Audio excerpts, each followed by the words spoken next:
Hello friends, welcome back to my channel Bultinath. তোমরা কেমন আছো? আশা করি ভালো আছো, আর আমিও তোমাদের আশীর্বাদে ভালো আছি। তো সেদিন হচ্ছে মনীষা দি আর আর নাজিয়া আপু কমেন্ট করেছিল তোমার পেছনে যে গাছগুলা এগুলা কি হচ্ছে তুমি লাগিয়েছো নাকি এমনিতেই।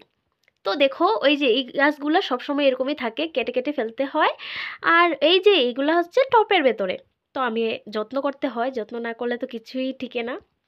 তো মোটামুটি হচ্ছে সপ্তাহে 3 দিন করে জল দিতে হয়, 4 দিন 3 দিন এরকম জল দিতে হয়, নাইলে তো হচ্ছে পাতাগুলো একটু মোড়া মোড়া টাইপ হয়ে যায়। তবু মরে না, গাছগুলো খুবই সুন্দর। তো সবসময় দেখো কি করে জল দিয়ে রাখতে হয়।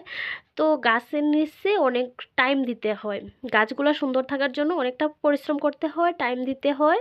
যাদের যাদের গড়ে আছে ফুল গাছ, এমনি পাতালতার গাছ, তোমরা তো অবশ্যই বুঝবে কতটুকু টাইম দিতে হয়, কতটুকু সময় লাগে।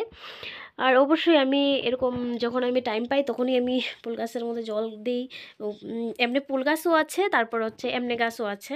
তো গাছগুলোতে জল না দিলে তো গাছগুলো টিকে থাকবে না, না ভালো থাকবে না। এর জন্য চেষ্টা করি সবসময় দেওয়ার, ভালো থাকার জন্য। গাছ গাছ থাকলে তো আমাদেরও শরীর সুস্থ থাকবে, এর জন্য। আরেকটা কথা, গাছ লাগাও প্রাণ বাঁচাও। যেরকম আমরা আমাদের শরীরকে যত্ন করি, এভাবে গাছকেও যত্ন করি। আর যত্ন অবশ্যই করতে লাগবে, যত্ন না করলে কোনো কিছুই টিকে না।